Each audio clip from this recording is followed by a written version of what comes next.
네, 여호수아 21장 이제 마지막 남은 지파가 하나 있었습니다. 땅의 분배에 있어서 레위 지파였습니다. 근데 사실은 레위 지파에게는 땅이 분배가 안 되는 것이 원칙이죠. 그래서 이 사람들은 기업을 받을 수 없는 것이 원칙이었습니다. 물론 이 원칙이 깨진 것이 아니라 이 원칙 속에서 이 사람들이 거주할 곳을 여호수아가 이제 지정하고 있는 장면이 오늘 21장에 있는 이야기입니다. 여호수아는 모든 땅의 분배가 끝난 후에 이스라엘 백성들로 하여금 레위 족속에게 각 부족들이, 각 족속들이 갖고 있는 땅의 일부를 할애하여서 레위 지파에게 분배할 것을 명령하게 됩니다. 그러니까 이 말은 이제 레위 지파는 자기의 고유의 땅을 갖고 있다고 하는 것보다는 각 지파로 흩어져서 그 지파의 각 지파들이 조금씩 나누어 주는 그 땅을 그 땅에서 거주하게 됐던 것입니다. 이렇게 레위 지파의 족속들은 이렇게 맨 마지막으로 땅을 이제 분배받았습니다. 왜냐하면 그들은 하나님의 성소를 섬기는 일을 하는 직책을 맡은 사람들이었기에 급하게 이 기업을 받을 이유가 없었던 것으로 보입니다. 그들은 성소의 직분을 맡고 있었고, 지금 말하면 이제 종교인들이라고 볼 수 있겠죠. 오직 하나님을 그들의 유일한 기업으로 삼았기 때문에 생업을 위한 토지를 분배받지를 못했습니다. 그래서 그들이 거주할 최소한의 성읍과 성읍 주변의 목초지만을 이제 분배받습니다. 그러니까 농사지을 땅을 분배받지를 못하고 자신들이 사는 땅, 그러니까 거주할 땅과 목초지, 그러니까 거기서 조그마한 목장을 운영할 수 있을 만큼의 땅을 이제 분배받았습니다. 이제 그 의미는 바로 그렇습니다. 그들이 분배받은 기업은 그들의 삶을 영위하기 위한 재산이었습니다. 재산 축적이 목적이 아니라 자기의 생활을 할 수 있을 정도의 양이었음을 우리는 기억해야 합니다. 그래서 레위 사람들은 이스라엘 지파 중에서도 특별한 지위를 가지고 있었기에 그로 인하여 제대로 단 땅을 자기의 몫으로 분배받지는 못했고요. 아까도 말씀드린 것처럼 거주할 땅과 조그만 목초지를 통해서 자신의 삶들을 살아갈 수 있도록 목초지를 받았던 것입니다. 이런 사실들은 여러 가지 상징적인 의미를 가지고 있는데, 특히 하나님이 자신의 사람으로 자신의 일을, 하나님의 성소를 돌보는 일을 하기 위하여 선택한 레위 사람들이 이스라엘 지파 중에서 제대로 된 땅을 소유하지 못하게 함으로써 그들이 이 땅 위에서는 거류민, 나그네로 살아가는 것을 그들의 삶으로 증명해 보이고 있었다는 의미가 가장 상징상 가장 큰 의미일 것입니다. 여기에 깊이 영원히 산다고 하는 것이 아니라 나그네로서, 떠돌이로서 살아가는 것, 아무것도 여기에 가진 것이 없기에 훌훌 떠날 수 있는 나그네로 살아가는 것, 그것이 레위 사람들에게 요구한 가장 큰 일이었습니다. 기능이었습니다. 그들은 하나님으로부터 성별된 지파로서 이 땅 위에서 영원히 사는 것이 아닌 더 나은 본향을 바라보고 있음을 그들의 삶의 양식으로 보여주어야 했습니다. 그 중에 가장 큰 것이 나그네 삶이었습니다. 오늘 우리 종교인들의 삶이 재산 축적이나 욕망에 의해 지배되고 있는 것이 아닌지 우리는 이 레위 사람들의 재산 분배를 보면서 다시 한번 생각해 보아야 합니다. 레위 사람들은 기업을 받지 못하고 늘 나그네로서 이 땅 위에서 살아간다는 의식을 가졌지만 하나님이 주시는 은혜와 사랑으로 그 삶을 살아가야만 했습니다. 그래서 오늘 이스라엘 사람들은 레위 지파에게 하나님의 일을 맡기면서 나그네로서의 삶을 살아갈 것을 요구했던 것이 아니겠습니까? 오늘 믿는 사람들의 정체성 중에서 가장 중요한 것이 바로 이 나그네성입니다. 마치 영원히 이 땅에 사는 것처럼 재산을 땅에 축적해서, 아니 그건 내 세대만 위한 것이 아니라 내 아들 딸들의 세대, 아니 그것만을 위한 것이 아니라 3대 4대 5대, 아니 영원한 그 수천 대에 이르는, 마치 수천 대에 이르는 내 자손까지의 몫을 차지하려고 그런 모습을 보이는 것들은, 그 양상은 우리 믿는 이들의 삶이 아닙니다. 가장 좋은 것은 정말 내 대에 조금 더 확장한다면 내 아들 딸들까지만, 그 정도까지만 이렇게 우리의 삶이 지속된다라고 생각하면서 살아가면 얼마나 좋겠습니까? 레위 사람들은 그저 자기 당대에만 먹을 것만 가지고 살아갔던 삶을 보면서 우리는 그렇게까지는 못 산다고 할지라도 어찌 수천 대까지 그렇게 살아가겠다고 이 땅 위에서의 물건들을 그렇게 축적하면서 살아가고 있는지요. 레위 사람들은 조그마한 땅들, 각 지파에서 얻은 땅과 자기의 거주할 성읍과 그리고 자신들의 삶을 영위할 때 필요한 목처지, 목장의 땅을 조그맣게 받고 그렇게 나그네도 살아갔습니다. 물질의 양이 아닌 믿음을 의지하여 살아가도록 오늘 여호수아는 그렇게 규정하고 있습니다. 이렇게 살아가는 사람들이 점점 그리워지는 시대가 아닐 수 없습니다. 두 번째, 마찬가지로 이 레위 사람들에 대한 땅 배급도 제비뽑기로 이루어졌습니다. 하나님의 성소를 섬기는 레위 사람들이 다시 한번 제비뽑기라고 하는 제도를 통하여 하나님의 뜻을 순종하겠다라는 자세를 보이지 않으면 안 되었습니다. 그래서 그분들은 늘 이렇게 하나님 제비뽑기나 이런 것들을 통해서 하나님의 뜻에 순종하면서 소유가 아닌 필요에 따라 살아가는 삶의 모범을 보여주어야만 했습니다. 사실 적어도 우리 사회에서 종교인만이라도, 교회만이라도 욕망과 소유에 지배되는 삶이 아니라 필요에 의해 살아가는 모습을 보여줄 수 있다면 오늘 극심한 경쟁으로 더욱 메말라가는 이 오늘의 사회가 조금은 더 인간적이며 따뜻한 하나님의 나라에 가까운 모습을 보이지 않을까. 오늘 레위 사람들의 땅 분배의 사건을 보면서 다시 한번 생각해 봅니다.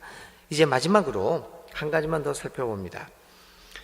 레위 사람들이 받은 성읍은 모두 48개였습니다. 그런데 여기서 오늘 우리가 읽지는 않았지만요, 3절부터 42절까지는 레위 지파들이 어떤 지파에서는 이 땅을 받았고 이 땅을 받았고 이렇게 어떤 땅을 받았는가라고 하는 기록들이 자세히 나오죠. 그런데 이 48개의 성읍을 분배해 받았는데 그 중에 6개가 도피성입니다.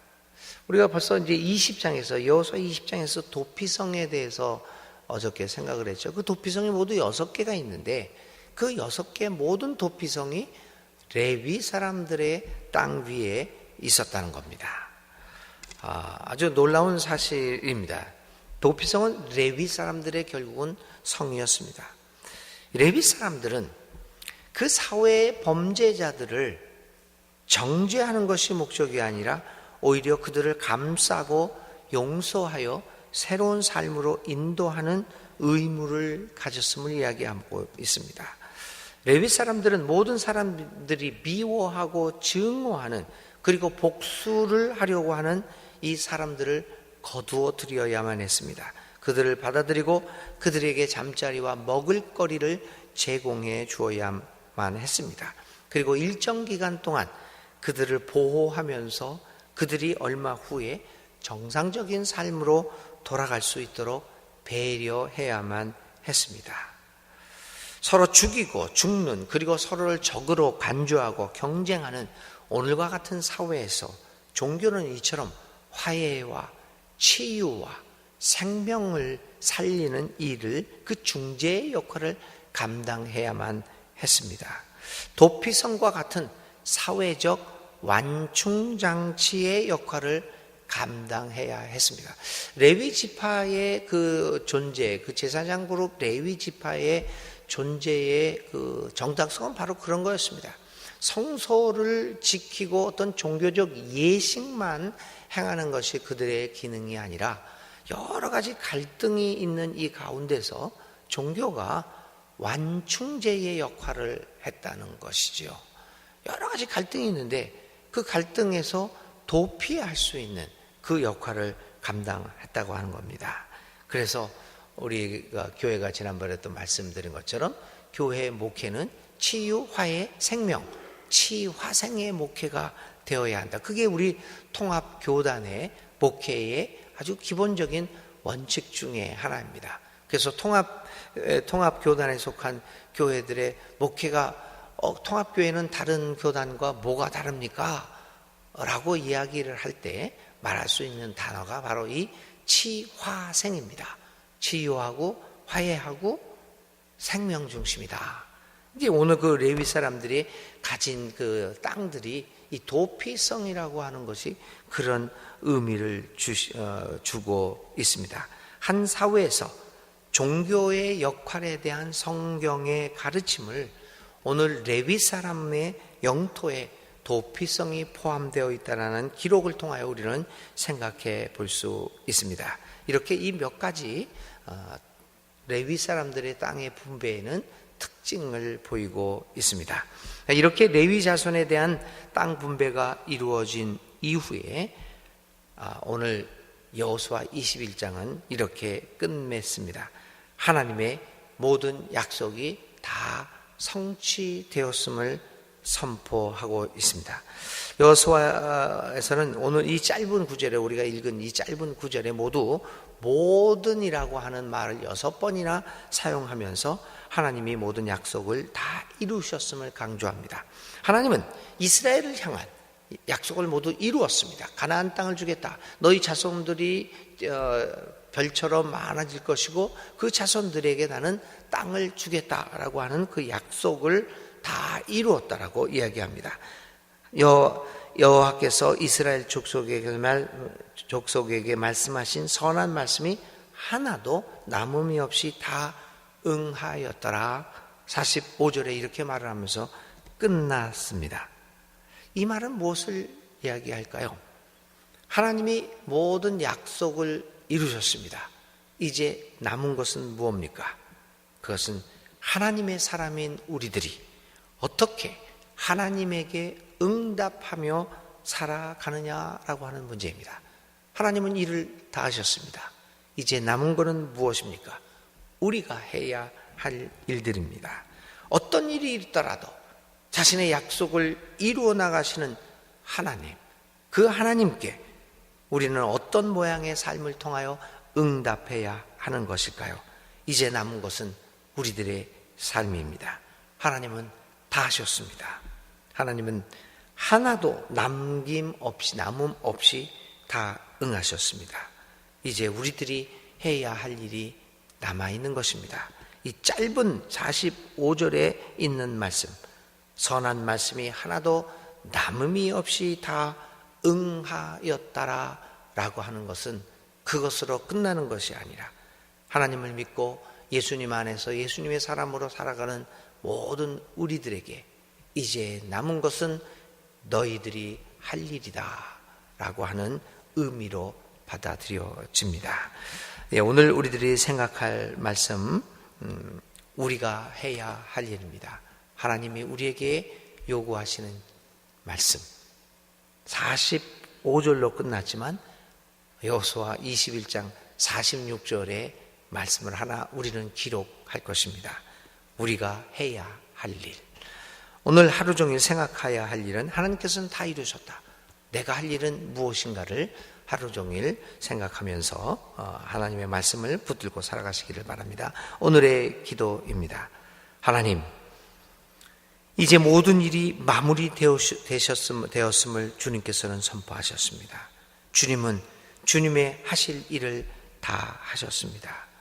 이제 우리들이 해야 할 일이 있음을, 그 할 일만 남았음을 깨닫습니다. 주님, 우리에게 힘을 주시고 용기를 주셔서 이제 남은 일들을 할 수 있도록 하여 주옵소서. 여기서 오늘 우리가 해야 할 일이 무엇인가를 분별할 수 있는 우리들이 되게 하소서. 그래서 하나님의 나라의 모습을 우리의 삶을 통하여 사람들에게 보여줌으로써 하나님께 영광을 돌리는 삶을 살아가게 하여 주시옵소서. 예수님의 이름으로 간절히 기도를 드립니다. 아멘. 오늘의 실천입니다. 내가 할 일은 무엇일까? 하나님은 나의 삶에서 모든 일을 다 하셨다고 하십니다. 그리고 우리에게 할 일이, 너의 할 일을 하라고 합니다. 오늘 할 일이 무엇인가를 생각하시고 그 할 일을 실천하는 오늘 하루가 되시기를 바랍니다. 주님 가르쳐 주신 기도드립니다. 하늘에 계신 우리 아버지, 아버지의 이름을 거룩하게 하시며 아버지의 나라가 오게 하시며 아버지의 뜻이 하늘에서와 같이 땅에서도 이루어지게 하소서. 오늘 우리에게 일용할 양식을 주시고 우리가 우리에게 잘못한 사람을 용서하여 준 것 같이 우리 죄를 용서하여 주시고 우리를 시험에 빠지지 않게 하시고 악에서 구하소서. 나라와 권능과 영광이 영원히 아버지의 것입니다. 아멘. 아멘.